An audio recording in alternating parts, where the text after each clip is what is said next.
Welcome back everyone. आप देख रहे हैं एसआर मोटर वर्ल्ड और फिर मैं आया हूं एक नई वीडियो के साथ। और आज की ये वीडियो हीरो ग्लैमर एक्सटेक पर होने वाली है। जी हां, ग्लैमर एक्सटेक हमारे साथ में है। इसका बेस मॉडल हमारे साथ में है। ग्लैमर एक्सटेक में आपको दो मॉडल मिल जाते हैं, एक डिस्क ब्रेक के साथ मिलेगा और एक ड्रम ब्रेक के साथ मिलेगा। ड्रम ब्रेक वाला मॉडल हमारे साथ में, जिसकी एक शोरूम प्राइस है 88,000 रुपीज, और अगर आप डिस्क ब्रेक मॉडल पर जाते हैं तो उसकी जो एक शोरूम प्राइस है वो 92,500 रुपीज मिलेगी। लेकिन अगर आप ग्लैमर एक्सटेक परचेज ना करके ग्लैमर के स्टैंडर्ड मॉडल पर जाते हैं तो उसकी प्राइस जो है वो और कम मिल जाएगी, यानी कि 83,000 रुपीज के आसपास से वो स्टार्ट होगी। अब इससे पहले कि हम रिव्यू स्टार्ट करें उससे पहले मैं आपको बता देता हूं कि भोपाल में अगर आपको हीरो की किसी भी व्हीकल की टेस्ट ड्राइव चाहिए और अच्छे डिस्काउंट चाहिए तो यूनाइटेड हीरो से आप कांटेक्ट कर सकते हैं। कांटेक्ट डिटेल्स आपको भी स्क्रीन पर डिस्प्ले हो रही हैं। सबसे पहले आपको इसका राइडिंग पोस्चर दिखा देता हूं मैं, बिकॉज बहुत लोग जो राइड करेंगे वो इसको डेली कम्यूटिंग के लिए परचेज करेंगे, और डेली कम्यूटिंग के लिए परचेज करने का मतलब कि कंफर्ट अच्छा चाहिए आपको। तो राइडिंग पोस्चर के बारे में हम बात कर लेते हैं। उससे पहले हम बात करेंगे सीट हाइट के बारे में। तो सीट हाइट इसमें मिलती है 798 mm की। तो मेरी हाइट है 5 फुट 8 इंच 5 फुट 9 इंच के आसपास, और मैं इसमें इजीली फ्लैट फुट कर पा रहा हूं। और मुझे ऐसा लग रहा है कि मुझसे जो शॉर्ट राइडर्स होंगे वो भी इसमें कंफर्टेबल रहेंगे।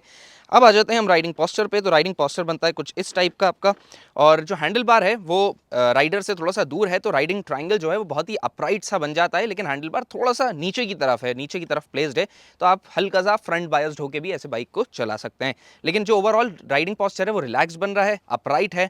हैंडल बार भी अच्छा वाइड मिल जाता है आपको, और लोअर बॉडी पोस्चर में टैंक एक्सटेंशन अच्छे होने की वजह से टॉल राइडर्स को भी प्रॉब्लम नहीं होगी। और साथ ही जो फुट पैक की पोजिशनिंग है वो भी आप देखेंगे तो काइंड ऑफ फ्रंट सेट मिल जाती है। तो कहीं पर भी राइडिंग पोस्चर बहुत ज्यादा क्रैम्प्ड फील नहीं हो रहा या बहुत ज्यादा अनकंफर्टेबल फील नहीं हो रहा, सब चीजें कंफर्टेबल फील हो रही हैं। अभी मैं चलाकर भी इसको लेकर आ रहा हूं, तो बहुत सारी बातें हैं जो कि मैं वीडियो के आगे चल के आपको बताता हूं। चलिए रिव्यू हम स्टार्ट करते हैं, लेकिन उससे पहले जरूरी है इसका एग्जॉस्ट नोट सुनना।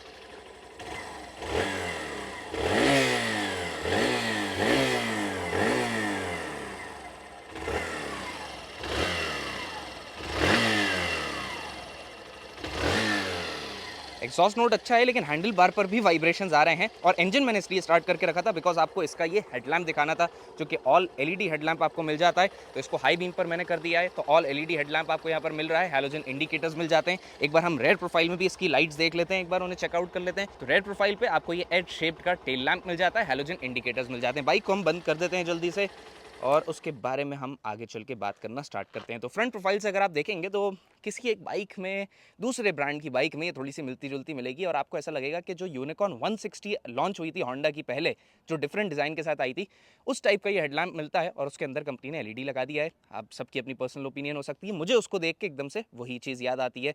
तो होंडा यूनिकॉर्न से मिलता जुलता इसका फ्रंट फेशिया आपको मिल जाता है। प्लास्टिक का ये मडगार्ड मिल जाता है, जिसकी क्वालिटी जो है वो ओके है। एजेस पर थोड़ा सा कलर आप देख रहे हैं, तो यहाँ पर ये कलर में फिनिशिंग थोड़ी बेहतर हो सकती थी, जो कि नहीं मिलती है। उसके बाद टेलीस्कोपिक सस्पेंशंस आपको मिल जाते हैं यहाँ पर, क्योंकि हम इसके 88,000 वाले वेरिएंट को देख रहे हैं। तो इसमें डिस्क ब्रेक आपको नहीं मिलता है। इंटीग्रेटेड ब्रेकिंग सिस्टम जरूर मिल जाता है, जिसमें आप अगर रेयर ब्रेक दबाते हैं तो फ्रंट ब्रेक भी थोड़ा सा अप्लाई हो जाता है। अगर किसी पैनिक सिचुएशन में आके आपने घबरा के सपोज पिछला ब्रेक दबा दिया है, बिल्कुल फुल स्लैम ऑन कर दिया है पिछले ब्रेक को, तो उससे थोड़ा सा फ्रंट ब्रेक भी दब जाएगा, जिससे ब्रेकिंग फोर्स डिस्ट्रीब्यूट हो जाएगा। तो उससे एक्सीडेंट के, स्किडिंग के चांसेस कम हो जाते हैं। 80/100 का आपको फ्रंट टायर मिलता है। 18 इंच अलॉय व्हील है, और जनरली आप दूसरी बाइक्स देखेंगे 150 सीसी की बाइक्स देखेंगे उससे ऊपर की, तो सब में 17 इंच अलॉय व्हील्स आते हैं। पर इन बाइक्स में, छोटी बाइक्स में, हीरो अपनी 18 इंच के अलॉय व्हील्स ऑफर करता है। 18 इंच के बड़े व्हील्स होने का मतलब क्या, कि यहाँ पर जो रोड की इंपरफेक्शंस हैं आराम से हैंडल कर लेते हैं, पॉट होल्स में आपको ज़्यादा पता नहीं चलने देते हैं। लेकिन जो अलॉय व्हील का डिज़ाइन है वो देखने में बहुत ही अच्छा, बहुत ही यूनिक लग रहा है, अट्रैक्टिव लग रहा है देखने में। और आप देखेंगे अलॉय व्हील में जो ये स्प्लिट स्पोक्स हैं ये भी देखने में काफ़ी अच्छे लग रहे हैं।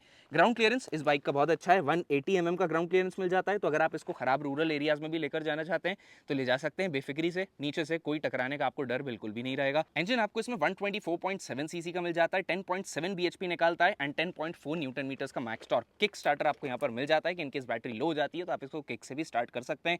और क्योंकि ये BS6 और E20 वाले नॉर्म से गुजर चुकी है, तो यहाँ पर आपको एक ये प्री कार्ड भी देखने को मिलता है, यानी कि एक और एक्स्ट्रा कैटालिटिक कन्वर्टर मिलता है। प्रोग्राम फ्यूल इंजेक्शन सिस्टम का आपको यहाँ पर स्टिकर मिल जाता है, बिकॉज ये फ्यूल इंजेक्शन सिस्टम पे ऑपरेट होती है। अब आ जाते हैं साइड प्रोफाइल से। तो साइड प्रोफाइल से कुछ खास चेंजेस नहीं है इसमें, ग्लैमर वाला ही जो लुक है वही कैरी फॉरवर्ड किया गया है, और एडवांसमेंट्स कर दिए हैं। बस एलईडी हेडलैम्प मिल जाता है, ये सारी चीज़ें मिल जाती हैं। ये जो कलर स्कीम आपको देखने में कैसी लग रही है, इसमें और भी कलर स्कीम्स अवेलेबल हैं, जो कि आप हीरो मोटोकॉप की वेबसाइट पर जाकर चेकआउट कर सकते हैं। ग्लैमर का यहाँ पर आपको ये 3D एम्बलम मिल जाता है, एक्सटेक का स्टिकर मिल जाता है। सीट के बारे में हम बात करते हैं। सीट बहुत ही अच्छी है। जब मैं इस पर अभी चला कर लाया हूँ, बैठा हूँ, तो सीट बहुत ही कंफर्टेबल फील हो रही थी। सीट से लेकर मुझे मुझे फिलहाल तो कोई शिकायत नहीं है। और उसके बाद आप कुशन की हाइट भी देखेंगे तो काफ़ी अच्छी है।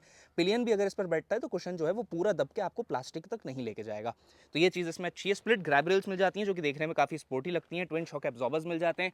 हाँ, मुझे ऐसा लगता है कि ट्विन शॉक एब्जॉर्बर्स की जगह इसमें मोनोशॉक होना चाहिए था, जो कि आजकल दूसरी 125 सीसी बाइक्स में देखने को मिलने लगा है। ये देखने में थोड़ा सा पुराना लगने लगा है और इससे उतनी ज़्यादा अच्छी हैंडलिंग नहीं मिलती जितनी कि मोनोशॉक से मिलती है, जो कि वहाँ सेंटर में लगा रहता है। आपने देखा होगा बहुत सारी बाइक्स में 100/80 का रेयर टायर मिल जाता है। फ्रंट टायर जो है पतला है, रेयर टायर चौड़ा मिलता है। उसके साथ ही आपको टायर हगर मिल जाता है जिससे स्प्लैश गार्ड की तरह भी ये काम करेगा।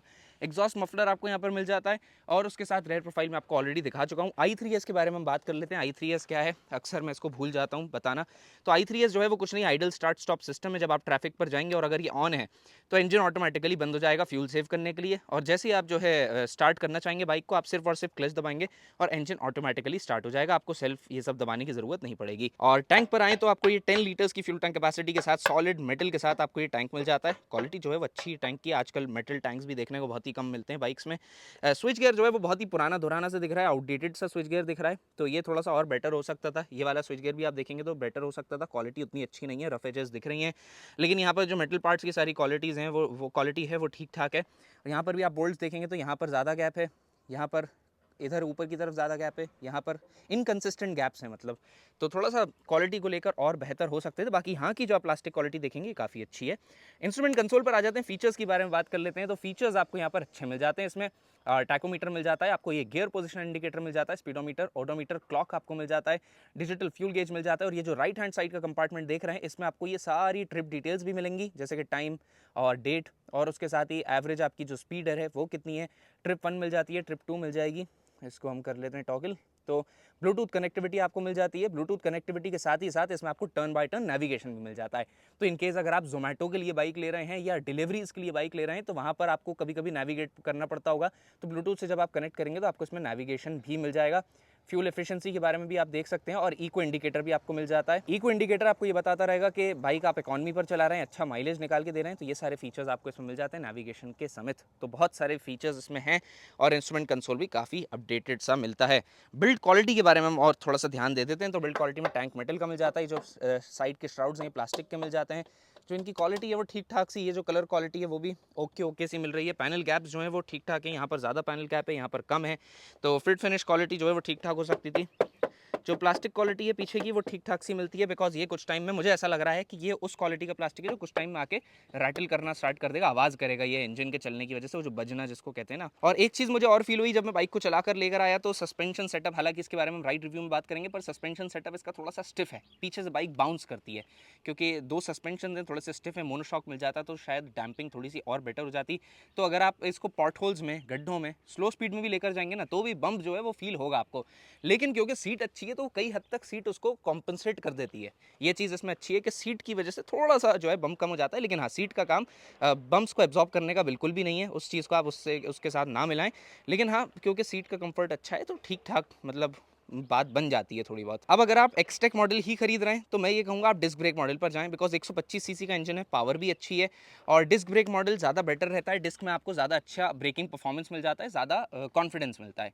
तो आपको 4-4.5 हज़ार रुपये एक्स्ट्रा देने पड़ेंगे, 92,500 की एक्स-शोरूम प्राइस पर वो मिलेगी, तो उस पर जाएं आप तो बेटर रहेगा। सो गाइस ये था हीरो ग्लैमर एक्सटेक का वॉक अराउंड रिव्यू। अगर आपको वीडियो पसंद आई तो इसे लाइक करिएगा। नेक्स्ट वीडियो आपको मिलेगी इसके राइड रिव्यू की, जिसमें इंडियन रोड्स पर हम इसको टेस्ट करेंगे कि रोड्स पर कैसा परफॉर्म करती है, कंफर्ट कैसा है, सस्पेंशन अच्छा है कि नहीं, माइलेज क्या निकाल कर देगी। इन सारे सवालों के जवाब आपको मिलेंगे नेक्स्ट वीडियो में। So guys thanks for watching, stay tuned, till then wait for my next upcoming interesting videos.